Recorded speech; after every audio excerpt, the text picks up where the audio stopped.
Felix here with some sound.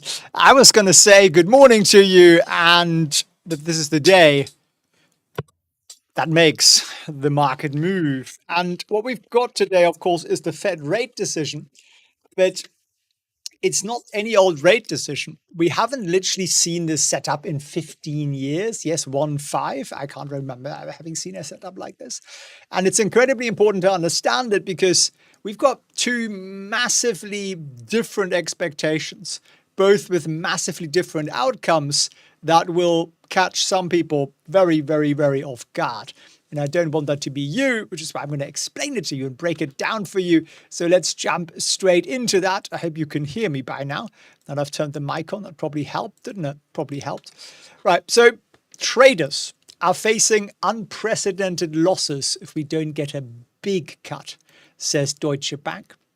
And the reason for that is that normally, a day or two before a rate cut, we basically know what's going to happen. The Fed has sort of told us through, the grapevine, we're going to do X or we're going to do Y. And we know, and everybody agrees on it, and therefore it's kind of a bit of a non-event. But we have the largest surprise component in 15 years here from the Fed, and the reasons are as follows. Wall Street's economists, which are basically overpaid Muppets who are usually wrong, there are 114 of those, by the way. There are 114 of those people who are overpaid and entirely unnecessary, in my humble opinion. I say that as an economist. They're saying we're going to get a quarter percent cut. Only a 0.25%, right? That's what, so 114 economists at all the Wall Street institutions are saying 0.25% cut. Don't worry about it. But the market disagrees. The market here, 65% of the market says we're going to get let me get a different pen color here. This is a 0.5% cut. This is a 0.25% cut. 65% of the market is expecting a big cut. And that's a monstrous difference from what we had a week ago when that 65% number was only 14%. So the economic data we got out in the last week has swayed the entire market to believe the Fed will do the opposite of what, well, the economists are expecting.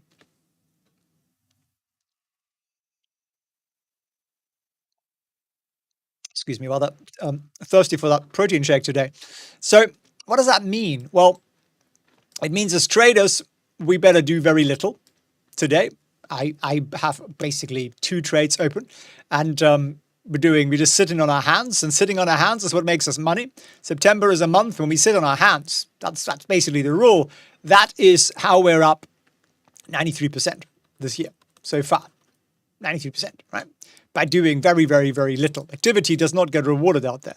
I'm also super excited to announce a 2-day beginner challenge where I'll teach you how we do that. I'll teach you how we get to those 93% and how we do that in 3 steps, 3 rules. That'll be on Tuesday and Wednesday this coming week at 8 p.m. New York time.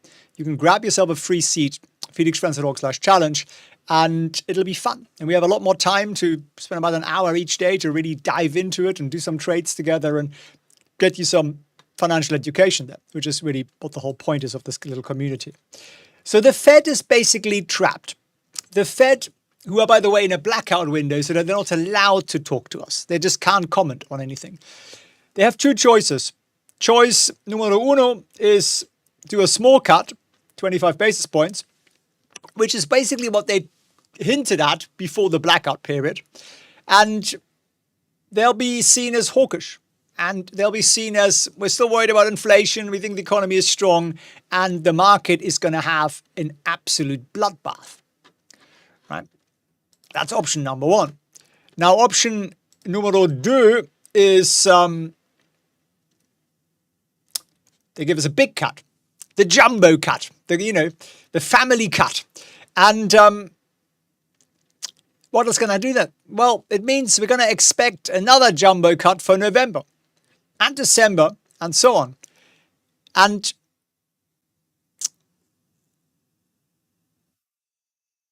if they don't, again, well, it's going to scare the market, isn't it? It's going to scream recession. It's going to cause lots of volatility, lots of panic. And the problem they've created, and it's quite, I've never really seen a gap this big. So on this little line here, you have in green the Fed's dot plot, which is basically their projection of interest rates going forward. So by end of this year, they're basically saying we're going to have rates here at 4.25%. Deal with it. By the end of 2026, it'll be about 3.25%. All right, deal with it. But the market's saying no. The market is saying we're going to be down here by the end of this year. They're saying we're going to be, by the end of 2025 rather, we're going to be at like 2.5%. Now, the difference between 2.5 and 4.25 is massive, massive. We have never really seen a gap like that. So this gap here is the problem. The expectations we have and the expectations the Fed have given us are widely apart, massively apart, almost 2% apart. So if they stick to their line, they tank the market. If they come over to our line, they panic us because we now think the recession's near and maybe inflation's going to come back and all that kind of stuff. So it's going to cause big volatility either way. I think there is a way out of this, and I'll explain to you in a second. That's possibly what they're going to do. But let me show you why this story is so significant. Everybody believes the soft landing miracle that the Fed is giving us.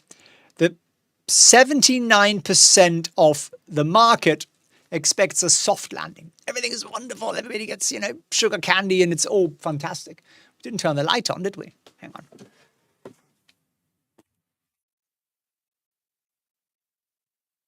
That's a bit brighter, isn't it? So what does it mean? It means if you get a soft landing, you shouldn't get a lot of rate cuts, right? Because the economy is pretty strong. The economy is good. Why do we need a lot of rate cuts? But the expectations, just to show you this again here, are rate cuts. We're pricing in about 10 rate cuts. Seriously. The market's saying that by the end of 2025, we're going to have 10 cuts, which is pretty extraordinary, which would imply the economy should absolutely fall apart. The wheels should come off and it'll come to a screeching halt. And here is what SocGen, the Frenchies, say. They say such a steep cutting cycle would imply an economy in trouble. And with the S&P is expected to see 14% earnings growth in 2025, 10% the following year, that seems completely contradictory with the expected US sharp rate cuts and strong earnings. If we get strong earnings, we shouldn't get sharp rate cuts. So he's basically saying these strong cuts, so these cuts that we're expecting, will be consistent with a 20% decline in profits or maybe a 30% plus drop in forward profits, which means the market should drop by 20 or 30%.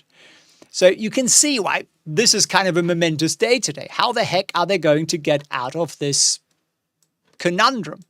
Well, by trading and making money. Yes, we can always do that. And, we can always do that. Although in probably today, I'd recommend you do very, very little. And that's how we sit things out, right? So we sit stuff out. So we took a lot of profits here, for example, which is when we got the August wobble or the late August wobble. And it means we just sit on a bit of cash. And that's okay because we've already turned $30,000 into $58,000 this year for our teaching portfolio, which is 93% up. So we can afford to sit on our hands for a bit. That's our job. Our job is to make money, not to be active, right? So if you want to learn how we do that, I'm super excited to run a 2-day event next week. We never do that. So come and join me at felixprehn.org/challenge and learn our rules. I'll show you how we're up 93%. I'm not promising you those outcomes, but I show you the strategies that I employ and how we get there. But before we round this off with how the Fed can get out of this bind, and I think there is a solution.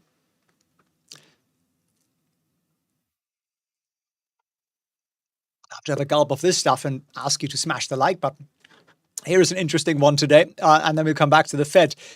Do you know this one? Sticker symbol Luna Intuitive Machines. It's up from about $5.50 to $8.50 this morning. They got a massive NASA contract. These are the same people whose lunar moon lander toppled over here, literally toppled over and took the stock price down with it. Now, why is it interesting? Because the short float on that stock is about 25%. So some people are waking up this morning and going, whoops. The shorts are going to have a really unpleasant day with that one. Be interesting to watch. Now, you might also just say, Felix, I don't care. How do I make money out of the situation? Well, gold traditionally is a thing that goes up. So traditionally, this red line here is first rate cut in the cycle. And the blue line is this one here, is typically what gold does after a rate cut. You get the idea, right? Tends to do rather well. So we front run a little bit of that already, I think, as we've done quite a nice rally up here, but I think there is probably still some gas left in that gold tank. Not financial advice, obviously. So what's the solution here? I think they only have one choice, in my humble opinion. I think we're going to get a 0.25% cut. And we're going to get what I would call bullish commentary. If I could spell commentary, I'm going to go with comments from our dear leader, the chosen one, Powell. So what is he going to do? He's going to give us a 0.25% cut. And he's going to give us a press conference where he basically says he's open to doing a lot more, but he sees the economy is doing well. Everything is wonderful. Rates are likely to come down, and they're looking at similar-sized cuts at the next meetings. But if needed, they'll cut bigger, something like that. And by leaving the door open to that, the market won't freak out completely. If he doesn't say that he might do bigger cuts down the road, and it kind of stays hawkish, then today could be a very, very hideous day. But I don't think that's his intention.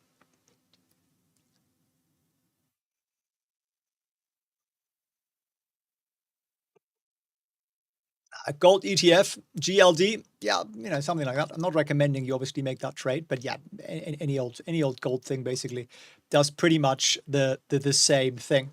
Pre-market, we're looking all right actually. Google is beaten the European Community, or whatever they're called, Commission, for a $1.5 billion fine.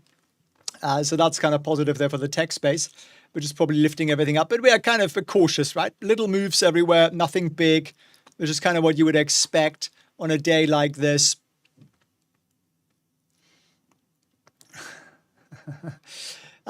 Tesla is crazy so far. Tesla is up slightly, 0.7%, which is quite nice to see.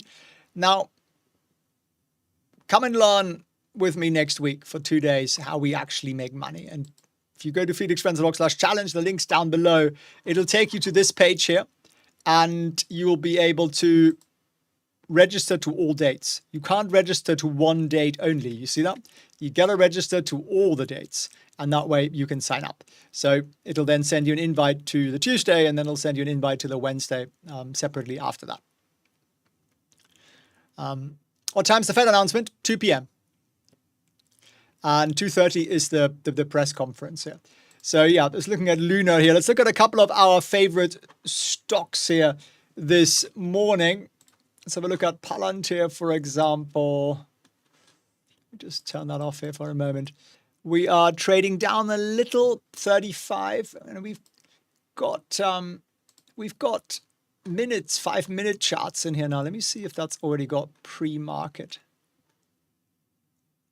No, I think only the day chart has so far.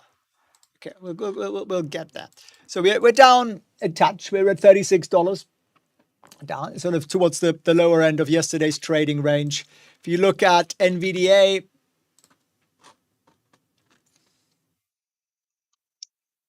Similar story. We're also towards yesterday's, slightly up, but towards the lower end of yesterday's trading range, which is not wonderful, but also not terrible.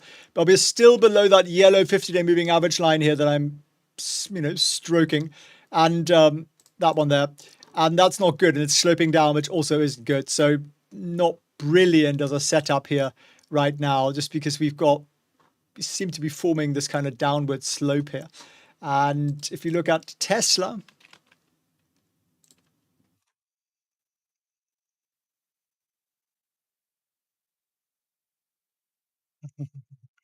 Bad Dog Bikes, good morning to you too. Tesla looking a lot better, I would argue, trading slightly up from yesterday. 229, 230 is the nut to crack, which is here.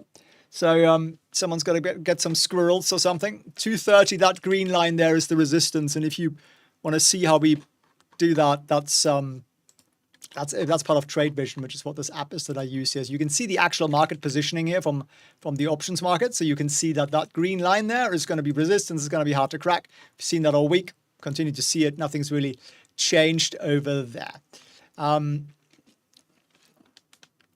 The Terminator is complaining about the clickbait title, threatening to unsubscribe. We're shaking in our boots, my friend. YouTube, in all seriousness, is a tabloid. It got you here. That's what matters. The content is always as serious as it is. But if we don't have silly titles, people don't tune in. So we will have silly titles, my friend. And see them with a sense of humor. That's what I do. I look at them and I go, that's quite funny.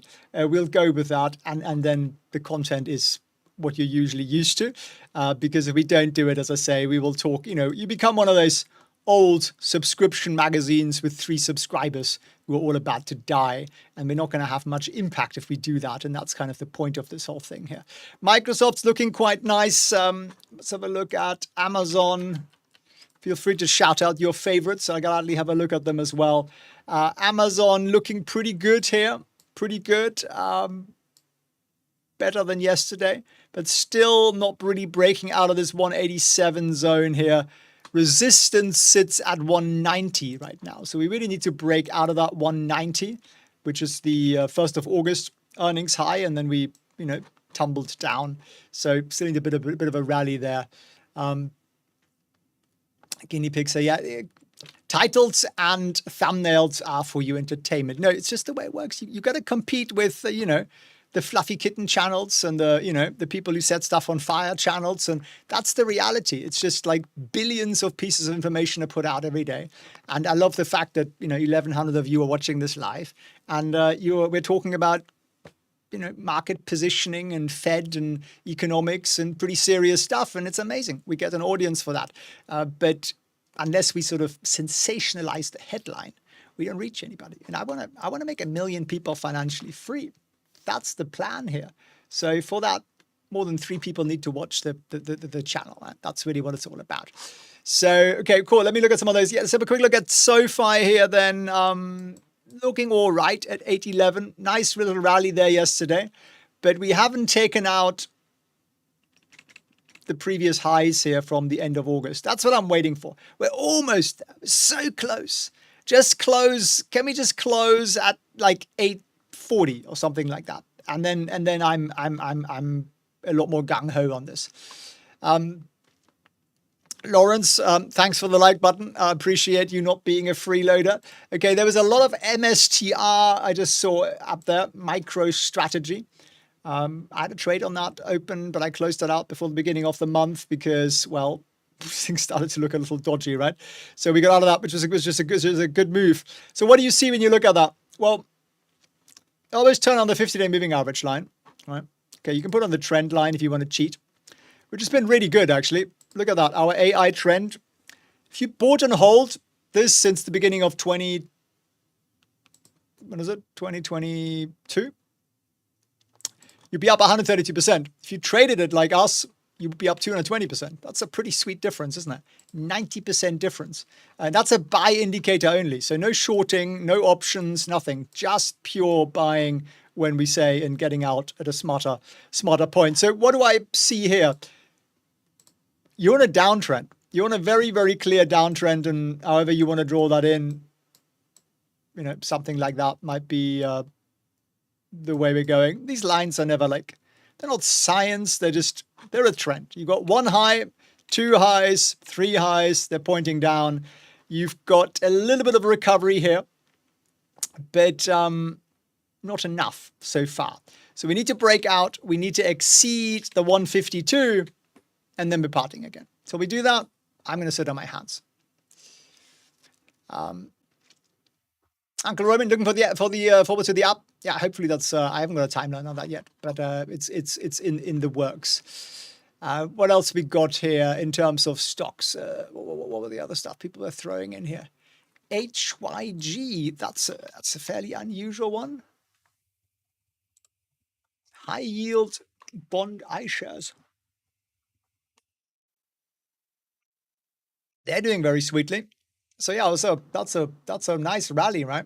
Nice rally. And look at our lovely little indicator there in the background. It's basically said over here, it said buy me.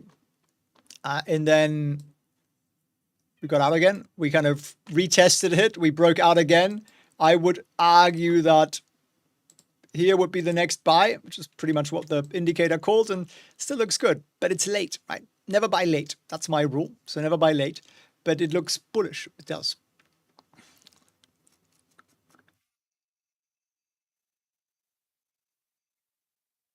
What do we have? IWM, small caps. There are cats everywhere, silking my ankles, saying, come on, let's go play. They like to play at this time of the day after the market opens. They're like stock market cats. And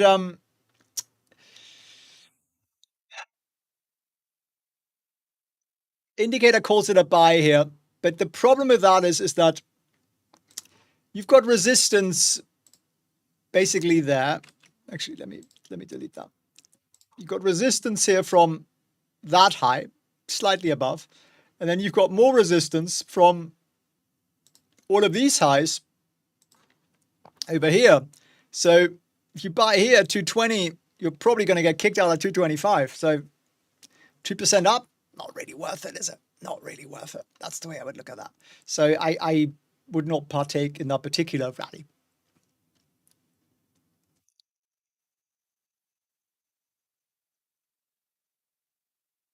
Cake, George, is that a joke about the fat drugs? Cheesecake, seriously, that's a stock. Cheesecake fact, brilliant, and brilliant. It's yeah, it looks decent. Nice little breakout here. A nice bit of volume on that breakout. So actually, yeah, it looks pretty bullish if you're into cake. I did not know that was a thing. It's after cake, we got to look at fat loss drugs. That's it. Another piece of cake. And it's done insanely well, right? It's just this insane rally. Buying and holding would have been better than trading it. When something just goes up in a straight line, you can't really beat it. So I'd ignore the indicator for the moment. That's why we tell you at the top how well we're doing with it. So you can judge for yourself on each stock. And no, it's changed here. We're just bouncing off. We still got that very, very hard resistance up here at 965 or thereabouts. Over here at 980 as well. So patience, that's what I'd say.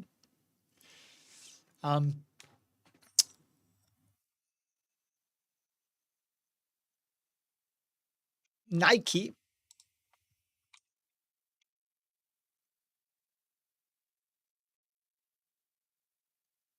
Nike is, I still don't think it looks good, to be honest with you. I still think this is a downtrend, right? So the positive here is that the 50-day moving average is starting to move up again. We sort of bounced off it, so maybe that breakout was stronger than we thought. But yeah, it's not a lot of oomph down here in terms of volume. I'd like to see more volume on a rally. I'd like to take out the 85. So I'm cautious on Nike. I'm cautious on the consumer as well. Michael said, what's use this as an indicator if you're not willing to listen to it? My friends, an indicator is an indicator. And no indicator is 100% accurate all the time. If it was, then algo funds would be beating the market by a mile, and they're not. So it's a tool that we have. It is not the answer to everything. The answer to everything is rules, risk management rules, largely. If you want to learn mine, come and join me next week. Okay, we're going to run a 2-day beginner trading challenge for free. felixprehn.org/challenge takes you to this page here, and you just say register to all dates, you sign up, and you get your ticket. It's free of charge. It's online. It's at 8 p.m. Eastern time, and you get to learn those things. If you think that an indicator itself is going to make you a lot of money, I'm sorry, but you'd be mistaken. It can be very, very useful, insanely useful. I mean, something volatile like a Tesla or something, where buy and hold's been a pain in the neck. You know, buy and hold over the last 2 years or whatever, down 44%, trading it like we do, 81% up. So yeah, it works. But just like you're never going to win every trade, every move of the indicator isn't always going to make you money. So you need to have a strategy on how to deal with that. That's really how you make money.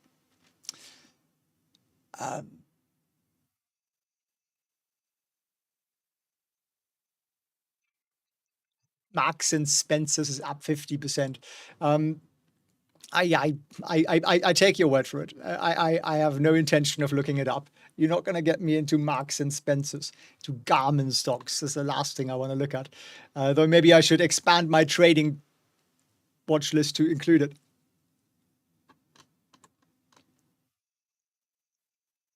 PayPal, it's still in this zone. Essentially, I see it like that. We're in this sort of 70 to 73 zone.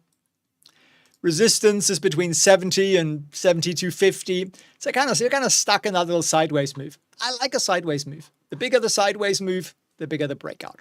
That's kind of the way we look at that. Palantir, we did just glance at that. It's doing all right pre-market. Nothing particularly dramatic there. We're trading at 35.95, a little bit down from yesterday, still within yesterday's trading range, but just, yeah, nothing major going on over there.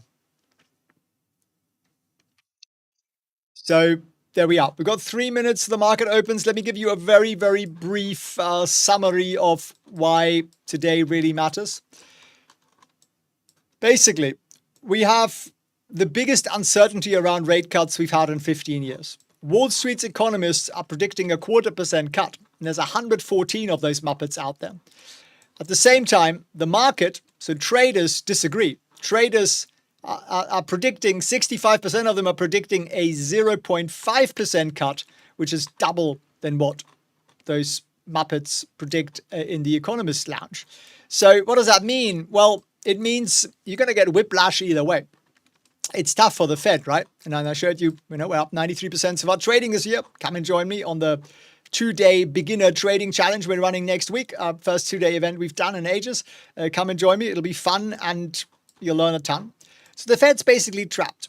They cut a 0.25 point, which would basically mean they're hawkish. The market tanks. Or they cut 50 points and they're basically saying, recession, recession, recession, and kind of give an indication we're going to get another 50-point cut in November. So they don't really win either way. So what's the solution?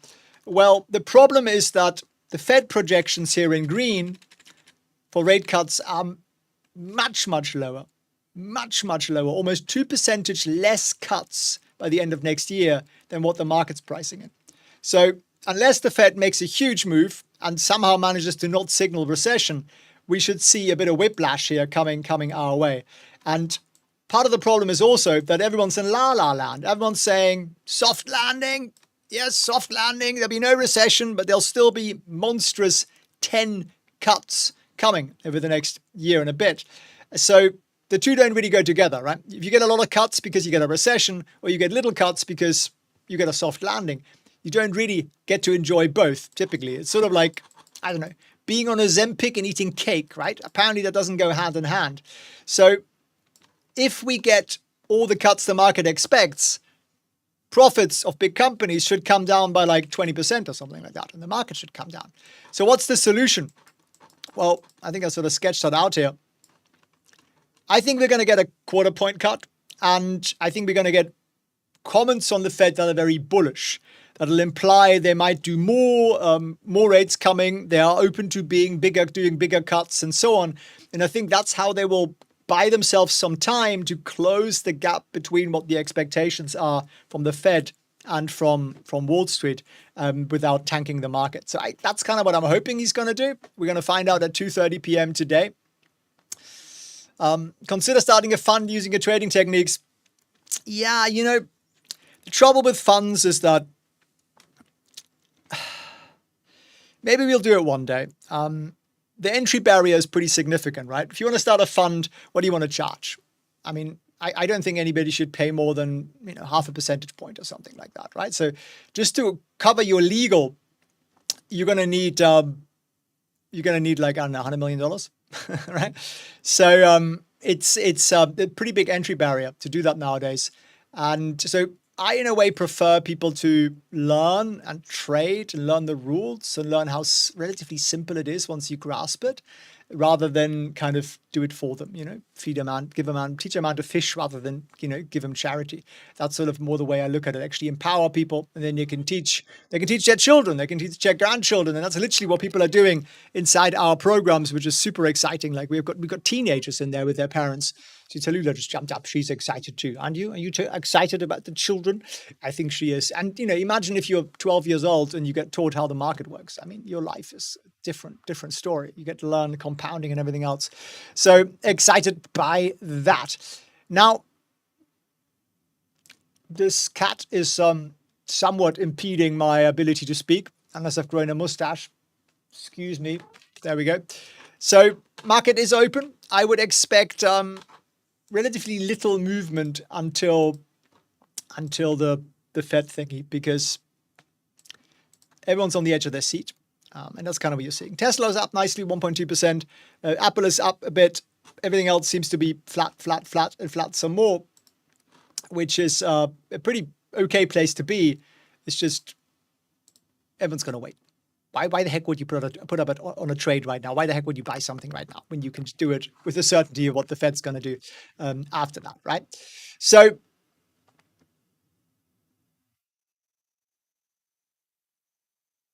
Chris says, are PayPal and SoFi the same play into fintech?